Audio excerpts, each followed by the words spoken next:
I have had a clean bill of health 4 years straight in my 60s. So recently, I got result of this year's medical checkup. So this is this year at age 63, and then that the last year at age 62, that's the year before age 61, and this is 3 years ago at age 60. So since the age 60, I have had 4 years straight of clean bills of health. So these are my top 5 health habits that have supported these clean bills in my 60s. 4 years of perfect health in my 60s. My top 5 habits. That's something I'm going to talk about today, so stick around.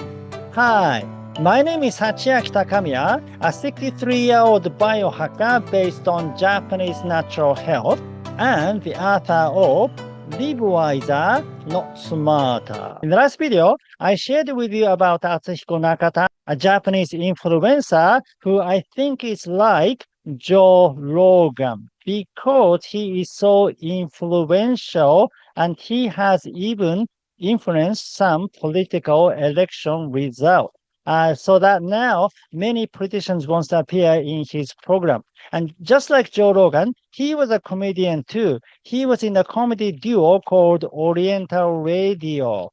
And I shared with you his top 5 health habits because he's also well versed in health and longevity too. So one of the topics he deals with is health and longevity. So he has given so many lectures about this topic. So he knows a lot, and then he has experimented a lot of methods himself too. So those 5 are the one that he has finally landed on. So these are, the 5th one is conversation, the 4th one is strolling, the 3rd one is eating light, and the 2nd one is no drinking or smoking, and the 1st one was early to bed, early to rise. Okay, so today I'll share with you my top 5 health habits. Well, those of you who just don't know me, who just saw me for the first time, why do you care about my top 5 health habits? Well, because I have had a clean bill of health 4 years straight in my 60s. So recently, I got result of this year's medical checkup. So this is this year at age 63, and then that the last year at age 62, that's the year before age 61, and this is 3 years ago at age 60. So since the age 60, I have had 4 years straight of clean bills of health. So these are the biomarkers they usually check at the regular medical checkup, the annual medical checkup. And I haven't had any problem at all. Like everything was within a safe range. In fact, the counselor who gave me this result was so surprised that with this age, age 63, not many people have this kind of score. According to them, most people have 1 or 2 areas that they have a problem. It is very rare to see someone who doesn't have any problem at all. And this is the case throughout my life. So I said in my 60s, but in my 50s too, in my 40s too, I have had clean bills of health. So technically speaking, I have had clean bills of health all my life. And especially after 60s, it is critical because I shared with you this new Stanford study that humans age dramatically in 2 births at age 44, then at age 60. So after the age of 60, we age dramatically. So many of our functions start deteriorating. So it becomes more difficult to maintain our health. So these are my top 5 health habits that have supported these clean bills in my 60s.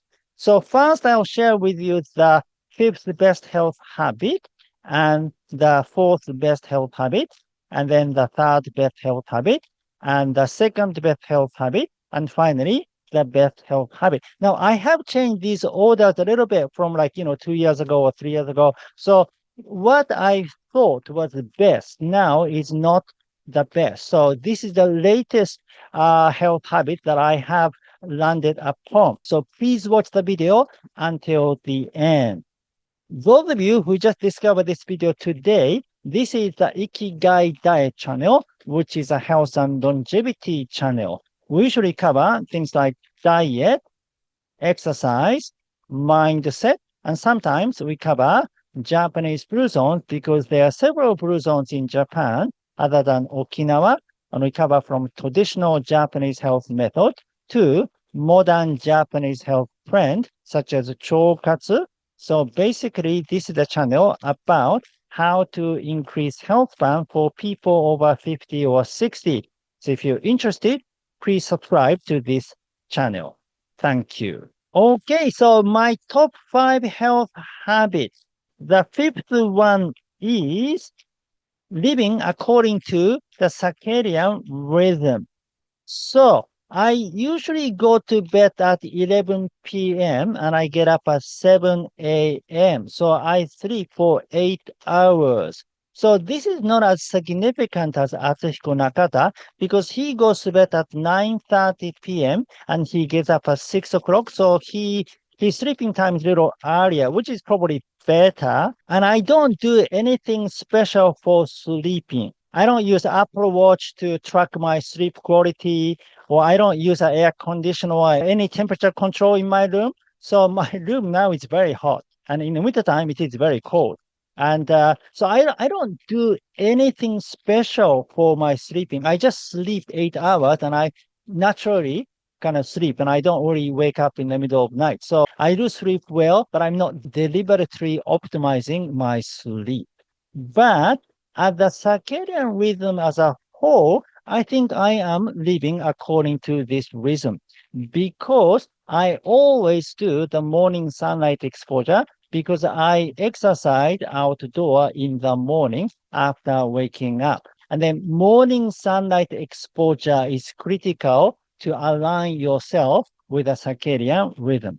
And then I take a cold shower in the morning and I have a hot bath at night. This is also good. So doing a deliberate cold exposure in the morning and doing deliberate heat exposure at night can align yourself with a circadian rhythm. The other thing is I don't eat 4 hours before going to bed. And I don't eat until 2 hours after I wake up. So that's also good for the circadian rhythm too.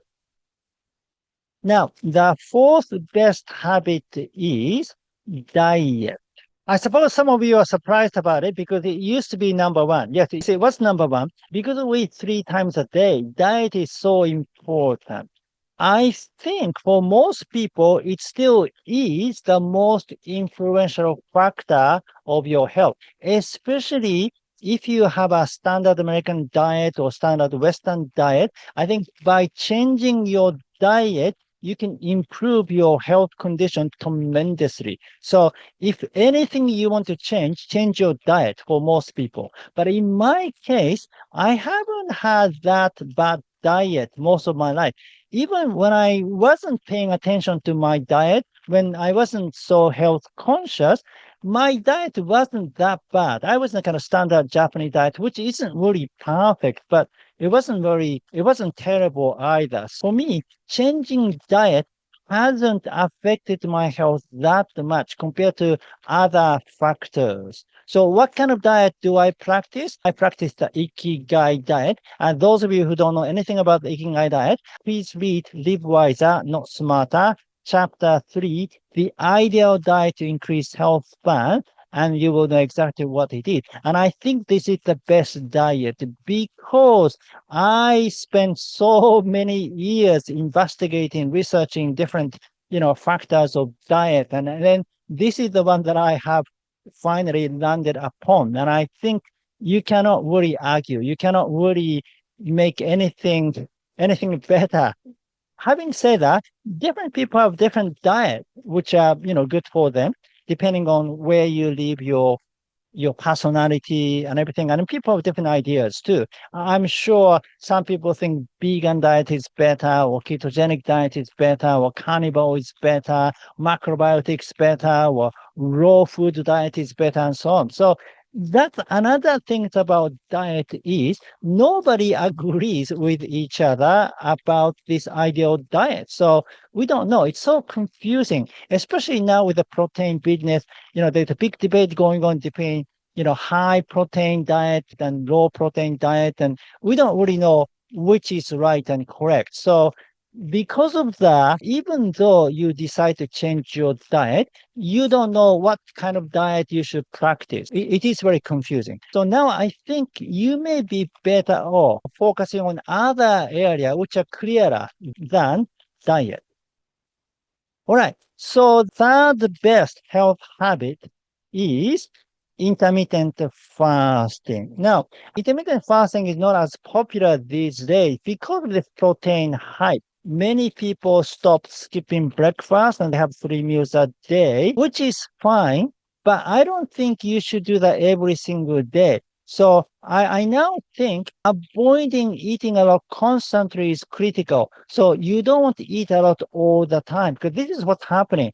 Because people want to increase their protein intake, they have to eat a lot, and they do it every single day. So they end up eating a lot, which I don't think is a good idea. So in other words, you want to avoid high protein and high calorie constantly. You need a periodical fasting, or you need a periodical calorie restriction or protein restriction.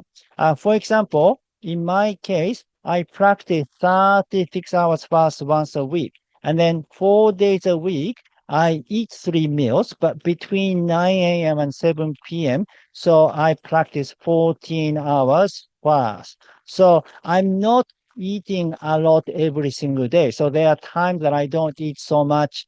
And even those 4 days, I don't eat for 14 hours. Or you can do something like this. So 16 hours fast 3 times a week, Monday, Wednesday, Friday. If you don't want to skip breakfast, you can skip dinner, or you can skip breakfast just Monday and Friday, but skip dinner on Wednesday instead. If it is only once a week, maybe it is possible to skip dinner, because usually you don't want to skip dinner for social reasons, which is also important too. But just once a week, maybe it's manageable. So I think this can be a good idea. So see, with this system, you can have a 1.6 gram of protein, a kilogram of body weight. But when you have 2 meals, you can reduce to 0.8 gram or 1.0 gram of protein. So you don't have a high protein intake constantly. That means you're not constantly activating mTOR. Okay, so my second best habit is exercise. Yes, it is exercise. Well, I used to think diet was more important than exercise, but now I think exercise is quite critical, because there are certain things that you can only improve through exercise. So in order to improve your health span or increase your health span, you need to particularly look at 2 areas. One is disease prevention. The other is injury prevention. And for disease prevention, diet, fasting, and other activities can cover many areas. Diet can help your heart health, gut health, and all other organ health. And the same with fasting can improve your gut health, and sauna can improve your heart health, and so on. But when it comes to injury prevention, you need to have muscle health and bone health. You need to have a muscle strength and bone strength to prevent you from falling, for example. And to improve your muscle health and bone health, yes, you do need certain nutrition. Therefore, diet is critical, but exercise is very important. For example, 90% of muscle building is done through exercise, and only 10% is through diet, meaning protein. Some people are focusing on protein intake, but even if you have a high protein intake, if you don't exercise, it is meaningless. It is pointless. You need to exercise. If you're doing sufficient strength training, then increase your protein intake. It can benefit a little, but if you don't exercise, it is pointless. You need both basically, but if you have to choose one, you need to first focus on exercise if your goal is to build your muscle. The same thing is true with bone. You do need a certain type of exercise to improve your bone health. So what kind of exercises do I do? I do the aerobic exercise and strength training. I kind of alternate the two. So basically on Monday, Wednesday, Friday, I do the cardio, but on Tuesday, Thursday, and Saturday, I do the strength training. I usually do body weight strength training, but I sometimes use put-up bar to do pull-ups and chin-ups. And I also do jump box using a bench, and I do some sprinting as well. But I always do stretching after doing the strength training, and sometimes I do the balance training or I do qigong. So my exercise regimen are comprehensive, but you can do whatever exercise you like. Basically, if you love strength training, then do that. If you love jogging, then do that. If you like playing tennis, then play tennis. If you love yoga, then do yoga. I think the best way is to do exercise that you can enjoy doing. That is the best. So the certain exercise does offer certain benefit, such as, if you do that, you can increase your bone health and so on. But I wouldn't worry too much about the details. Most types of exercise are good for you anyway. It is always better to exercise than not exercising, and it doesn't really matter the type of exercise. Some people are fixated upon that type of exercise, but I think the differences are very minor. So instead of worrying about those small differences, it's better to choose something that you can continue doing for a long time because you love it. And that is more important. So adherence is the key. Pick something that you can enjoy doing. For the details of certain benefit each type of exercise offer, please read Live Wiser, Not Smarter, Chapter 5, The Ideal Exercise to Increase Health Span. Okay, so my best health habit is, can you guess what it is? Please write your guess in the comment section below. So what comes before diet and before exercise? What can be more important than diet or exercise? That will be the question. So my best habit is mindset. At the end of the day, I think this is the most influential factor for me because this affects your health 24 hours a day. Let's say if you exclude the time when you're sleeping, 16 hours. While you're awake, it affects your mind and the gut. The gut-brain connection? How you think can send signal to your gut all the time, 16 hours a day, constantly. Every single thought, every single feeling you have can influence your gut. And one thing I am different from other people. I mean, for exercise or diet and, even fasting, many people practice that. But this mindset is something I feel this is unique to me, that I am easygoing. I don't care the small details. I'm not perfectionist. So that's why I don't seek 100% optimal. I feel fine with 80% optimal. It makes everything easier. So everything is manageable. Everything is doable. Everything that I can enjoy. And also, I don't have any nocebo effects because I don't believe in negative information. I mean, sometimes people tell you that is bad. That food you're eating is not actually good for you, or that type of exercise is actually harmful for you, or that kind of fasting isn't good for you kind of thing. But I ignore. I ignore all those negative information because I'm confident about what I'm doing. I'm happy with what I'm doing. It just doesn't affect me.